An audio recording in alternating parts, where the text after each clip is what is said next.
My husband left me at a rest stop. I exposed his cruel family and reclaimed my future as a mother.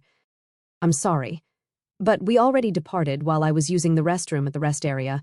During that time, I received a call from Luke, and I couldn't help but wonder what he wanted at such a moment. Upon answering, I overheard Luke and his in-laws laughing boisterously. When I inquired about the commotion, he shared something unbelievable. They were going to enjoy themselves with the family, and I could head back home to clean or do something productive. Anticipating this trip for a long time, I felt a mix of excitement and reservations about traveling with his family. Staying in a luxury inn was something I had looked forward to. However, the shock of being left alone at a rest area, inside the restroom stall, left me feeling deeply betrayed. Despite my anger, I lightly replied, "Okay, unforgivable." Today marked not only our wedding anniversary but also my birthday, and we embarked on this trip. I decided that he would regret this. My name is Lucy Mitchell, a 33-year-old housewife without children, living with my husband Luke. We celebrated our one-year wedding anniversary on my birthday. Luke, with his romantic nature, always cherished our anniversaries and birthdays.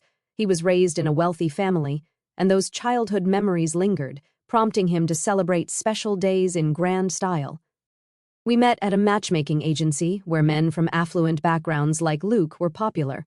Despite initial doubts, I approached him, and luckily I seemed to be his type, leading to our marriage. Unbeknownst to me, after getting married, my life would take a turn for the worse. A year ago, Luke and I started our marital life in a 2-bedroom apartment in the city. Luke desired a larger house, but I disagreed, suggesting we live within our means. Despite his family's wealth, I felt guilty about our expensive $1,200 rent. As a housewife, Luke assured me, "Don't worry, my dad will sort it out." As time passed, our marital life took a troubling turn. Luke's frequent visits to his parents' house, even for seemingly trivial reasons, left me feeling uneasy about our new life. This unease grew when he casually mentioned having dinner with his parents on a regular evening without inviting me, his wife. The frequent absence and lack of inclusion in family events made me question the dynamics of our marriage. As I shared my concerns with a friend during a dinner, she expressed surprise at Luke's actions, stating, "He goes home that often and leaves you behind for a cousin's birthday? That's crazy." She had been married for 5 years and had more experience than me in married life. Realizing that her reaction was a common sentiment, I felt embarrassed. "You're right, it's weird, but according to Luke, it's normal." Seriously, don't take this the wrong way, but hasn't he really grown up yet? Maybe upon reflection, her comment struck a chord. It's unusual for a 35-year-old, even if he's set to take over his dad's business, to prioritize family affairs after getting married.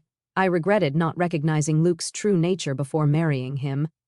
Returning home after dinner with my friend, I fell down. "I'm home, Lucy. Where have you been? Isn't it normal for a wife to cook dinner and wait for her husband, Mrs. Mitchell?" To my surprise, my mother-in-law was in the living room.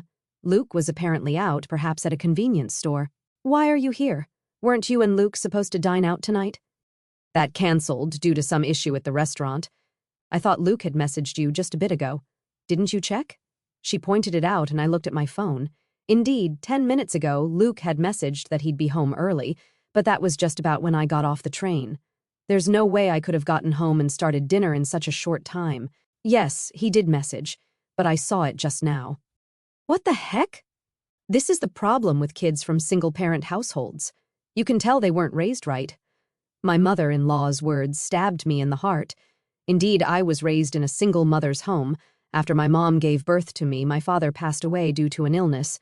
Despite that, my mother did her best to raise me lovingly. I wish she wouldn't say things that belittled my mother's hard work. "It has nothing to do with being raised by a single parent. I just hadn't seen the message yet," I retorted, clearly irritated. But she brushed off my comment and changed the subject. "Well, anyway, I've always noticed this, but your house is quite small. I think it's average. It's suitable for just the two of us. You can't be serious." I feel sorry for Luke living in such a cramped space. My interactions with my mother-in-law continued to stress me out. Both my mother-in-law and father-in-law, perhaps because of their wealth, often seemed condescending. That's why I never got along with them. Realizing further conversation was futile, I silently started preparing dinner. Ignoring me, she went on and turned on the TV. From that day, she started dropping by unexpectedly more often. Even my father-in-law came along a couple of times. Mostly, they complained about how dirty the kitchen was or how cramped the house felt. Eventually, they'd sarcastically suggest, we have a bigger house. Why not move in? I absolutely didn't want that. I firmly declined every time. They always visited when Luke wasn't home, so Luke didn't know about their snide remarks. I once talked to him about it, but his reply was, "Why not? Why is living together a bad idea?" I was dismayed when he too suggested we move in. From then on, I realized there was no point in discussing it with Luke, and I endured on my own. Soon, we'd be celebrating our first wedding anniversary, which also happened to be my birthday. For your birthday this weekend, I'm thinking of celebrating more grandly than last year. After all, it's also our anniversary, Luke said as he came home tipsy from work. Seeing his flushed face, I couldn't be sure of his sincerity. Knowing his love for celebrations, I felt a hint of excitement. What? Last year you treated me to a delicious dinner, which was more than enough. That's nothing compared to what I've planned. Let's go on a family trip. A family trip? The term sounded odd for just the two of us. Noticing my confusion, Luke continued. My parents, cousins, uncles, and all will join. We're heading to a luxury resort in Palm Springs. All those people? And why Palm Springs? Got a problem with a family trip, or is it Palm Springs you're not keen on? No, it's not that. Honestly, I couldn't understand why my birthday and our anniversary would involve his family, who had nothing to do with either occasion. I couldn't grasp what Luke was thinking. I've always known he's a bit out of touch with the general populace, but I hadn't expected this level of disparity. While the choice of Palm Springs puzzled me a bit, it wasn't a major issue. Sounds fun, right, Lucy? Sometimes you've got to let loose and enjoy. Luke, in his intoxicated state, grabbed my shoulders, and I found myself nodding in agreement. For the next week, I couldn't get the trip out of my mind. At first, I was skeptical about going with his entire family, but as Luke said, it's a rare vacation, and I should make the most of it. During the trip preparations, I noticed my growing excitement, and a genuine smile crept onto my face.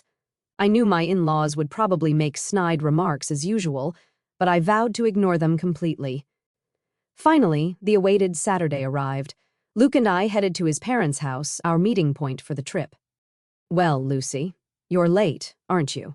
Do you even realize you're the star today? Right in front of the assembled family, my mother-in-law was quick to throw shade. But it seems she did realize that I was supposed to be the star, so it took the edge off her words a bit. I'm sorry, there was traffic, I replied. Excuses won't do. We should leave soon, otherwise we'll be late to our luxury resort. All right, let's get going. Despite their grumbling about our tardiness, it was tolerable. After all, they've been making such remarks throughout the past year. Luke's cousin appeared much younger than him, looking to be in his early 20s, with a sinister look in his eyes. I began to wonder if everyone in this family was mean-spirited. My paranoia was somewhat justified when he made a belittling comment. This is Luke's wife? Not what I expected. I diverted my gaze from him, figuring that reacting would only invite more nitpicking. I decided to show a mature demeanor. I'm so excited. I've been to luxury resorts multiple times, but tonight's place costs $1,000 per person. Hearing the figure, $111,000? I was both shocked and had a sudden thought, no way could it be. I climbed into my in-law's car. Once my father-in-law hit the gas, the car swiftly started moving. The journey from here to our Palm Springs destination would take about 2 hours. We decided to take a short break at the next rest stop about an hour into our journey. I excused myself. I'll be right back, heading to the restroom. All right, off you go, my mother-in-law waved as if shooing away a stray dog. I headed to the rest stop bathroom, feeling the weight of everyone's eyes on me, or was it just my imagination? Taking a deep breath inside the bathroom stall, I felt relieved that the trip had been relatively uneventful so far. I hoped the remainder of our journey would be equally smooth. Just as I was settling into that thought, my phone vibrated in my pocket. It was Luke's name on the display. Expecting him to ask me to pick something up, I casually answered the call. I'm still in the restroom, Luke. With what sounded like amusement, he replied, alongside the laughter of my mother-in-law. Sorry, but we've already left. There was a moment of stunned silence on my end, and laughter echoed from their side. "What do you mean?" When I asked, Luke replied, "We're going to have fun with our family. You should just go home and clean." "Lucy, dear, today's trip is just for the Mitchell family. It's a pity, but you'll have to stay behind. Goodbye." I was told the unbelievable. I had been looking forward to this trip for a long time. Having his family join us was a bit of a concern, but staying at a luxury hotel had me excited.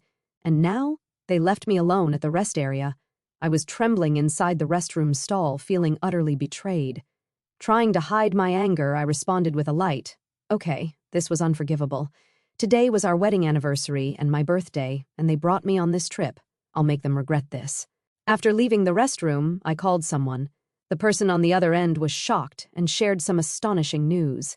I asked, "Really?" They responded, "Yes." Then the person on the phone promised to come pick me up. Left alone at the rest area like this was unbearable. Praying for a timely rescue, an hour later, my uncle came to pick me up in his car. "I'm so sorry to trouble you like this." "It's okay. It's quite an unfortunate situation." "Yes, they're headed to a luxury hotel in Palm Springs. That means—" My uncle tilted his head and thought, seeming to realize something. "I think that's the case," I replied. "I'm really sorry, but can you please take me there? I'll take the train back. I thought the drive there is nice anyway." Uncle gladly accepted my request to go to Palm Springs. About an hour later, we arrived in Palm Springs. Luke and the others came here. In front of us was a luxurious inn with a grand gate. It was a well-known hotel, the only luxury accommodation I knew of that cost $1,000 a night. At the reception, I was told, "Dinner starts at 6 p.m. Please follow me." The person who greeted me with a smile was my mother. "Lucy, it's been a while." Dressed in an elegant outfit and smiling gracefully in a manner that could seem somewhat formal to others, it was undeniably my mother. Indeed, this inn has been run by my mother's family for many years, and she currently holds the position of the innkeeper. After becoming a single mother, she began working at this inn. So to me, this place feels like home. I had called my mother from the rest area and was surprised to hear that there was a reservation today from the group at Mitchell Securities. I had a suspicion when I heard they were going to a luxury hotel in Palm Springs, but I never imagined they would be coming to our very own inn. Of course, the family doesn't know that this inn is run by my mother. Still, what a terrible story, Lucy. You can't just let this slide. "Yeah, I know. That's why I came here." "I see. Why don't we— Did you change over here?" I prepared to greet them at the dinner table. An hour later, at 6 p.m., the in-law family gathered for dinner. I hid in the next room to remain unnoticed. I slightly opened the door to observe the inside. The spa was amazing. I'd want to come here every day if I could. If it were closer, we could indeed come every day. At the very least, if you become the CEO, we could afford to come here anytime. Really looking forward to that. I mean, the subordinates handle all the work anyway. I want to become a CEO soon, too. Luke and his family, thinking they were among themselves, were making some rather crude remarks. But when my mother appeared from the other side of the door and greeted them, the room went silent. "Today, I will be in charge of serving you. Please let me know if you need anything." Seeing my mother bow with perfect grace, there was a tangible tension amongst the family. However, when the food was served, they resumed their inappropriate discussions. For a while, both my mother and I did nothing, simply watching the plates empty before them. It's great that we all could come. We got rid of the bothersome daughter-in-law, and the food is delicious. Perfect. If you say that, she might get angry, you know. It's fine. She's not really one of us. To be frank, she never was. After all, it would be a shame to have a child from a single-parent family in our household. Hearing her mother-in-law's harsh words, my frustration boiled to an almost uncontrollable point. At that very moment, my mother entered the room with a dessert plate loaded with cake and fruit. Today, I've heard it's Miss Lucy's birthday, and also her wedding anniversary with her husband. May I know where Miss Lucy is seated? In response to my mother's question about where to place the cake, the family looked at each other, confused. "Nobody told you that." "That excuse me? I'm the innkeeper, and I've clearly heard about it. Did Luke call?" "What?" "I didn't tell anyone." There was an awkward silence in the room, and the in-laws exchanged glances. In the end, the mother-in-law raised her hand. "I am Lucy." I was too embarrassed to mention it at this age, but thank you all for the surprise. Given that the only woman in the room was the mother-in-law, her reaction was appropriate. However, my mother gave a faint smile upon seeing her act. "Hey, what's so funny? Is it strange to be surprised at my age?" "No, not at all. I wasn't thinking that." "Then what? Just bring the cake already." "Yes, but before that, there's something I'd like to share." The irate mother-in-law barked at her. My mother composed herself. I swallowed hard. "Lucy Mitchell is my daughter." Everyone present made a dumbfounded expression and raised their voices in shock.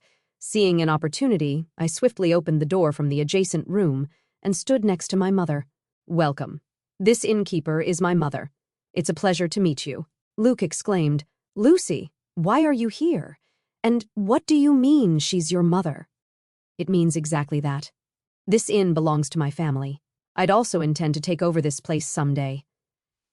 In truth, Luke had never met my mother before. While part of it was due to my mother being busy with the inn, Luke and his parents also insisted on not meeting her face to face. I had received a phone call from Luke for our wedding introduction, but he never met her in person. I showed my mother a picture of Luke and explained who he was. It was an unconventional introduction, but I believed my mother had accepted him. "From your conversations earlier, could you please refrain from mocking and belittling my mother for being a single parent?" That's right. What's with the sudden drama? What grudge do you have against us?" Neither Luke nor his mother nor anyone else seemed to realize the extent of the disrespect they had shown me. Exasperated, I let out my anger that had been building up. "Grudges? If I have any grudges, it starts with you, Luke. I thought you were a good person when we got married, but it turns out you're a mama's boy. You married me, so you should prioritize me above all else, right? Don't join forces with your parents to mock me." Faced with my undeniable logic, Luke was rendered speechless. My mother just listened quietly to my outburst. And to my in-laws, "Why do you treat me this way? If you find me such a nuisance, I can leave the Mitchell family right now." "What? You'll become a lonely, poor, single woman." "Yeah? Are you sure about being alone?" Both the mother-in-law and Luke sneered, looking back and forth between my mother and me. I stared back fiercely. "It's okay. Actually, I'm pregnant, so I won't be lonely. And if I inherit this inn, I won't have any financial worries. The truth is, I found out I was pregnant last week, and I hadn't told Luke yet. Only my mother knew, which is why she wasn't surprised." "A child? What are you talking about? I haven't heard about this." "Wait, Lucy. If that's the case, it changes things. You should have told us sooner." Upon learning I was pregnant, the family immediately changed their tune. I couldn't stand their fickle and unreasonable behavior any longer and shouted again. "No. My decision is final. Let's proceed with the divorce through lawyers. I will live happily with my child and my mother." Saying this, I opened the door to the hall they were in and left. The door slammed shut with a sharp noise. "I'm done with this. My child will be happier without that family." Whether trying to change my mind or not, I received over 30 calls a day from Luke and his parents. Eventually, I blocked all their numbers. A few days later, I received a letter from Luke informing me of our official divorce. The letter expressed his regret and pleaded for me to return, but I ignored it and tore it up. I thought he might neglect our child just like he prioritized his parents over me, and I absolutely didn't want that. Being alone and lonely would be your fate, not mine. I thought he should enjoy his bachelor life. Currently, I am nurturing my child in my womb and discussing future plans with my mother. Once the child is born and grows a bit, I plan to send them to daycare and join the inn's business. The path to becoming the next innkeeper is long, but to raise my child properly, I am determined to work hard. As I cradle my growing belly in the quiet warmth of the inn's sun-drenched porch, watching the sunset paint the Palm Springs hills in gold, a wave of unshakable gratitude floods through me, one that drowns out the echoes of betrayal. For so long, I let Luke's family dim my light, convincing myself their condescension was just family quirks, that enduring their snubs and exclusions was the price of love and security.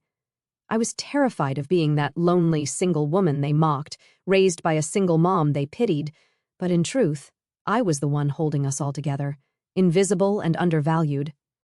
Yet, standing tall in that dining room, revealing my pregnancy and my heritage, felt like shattering chains I didn't even know bound me. The shock on their faces, the desperate calls that followed, none of it could pull me back into their web of manipulation. My mother's steady presence beside me, her quiet strength mirroring the one she instilled in me all those years, reminded me that true family isn't about wealth or bloodlines. It's about the love that lifts you up, not tears you down. The hurt lingers, a scar from the man I thought was my partner, but it's overshadowed by this fierce joy blooming inside me. For my child, for the legacy I'll build here, for the independence I've reclaimed. To any woman reading this, trapped in a marriage that feels more like a cage, trust your worth beyond their judgments. Your background, your choices, your solitude, they're not weaknesses, but your power.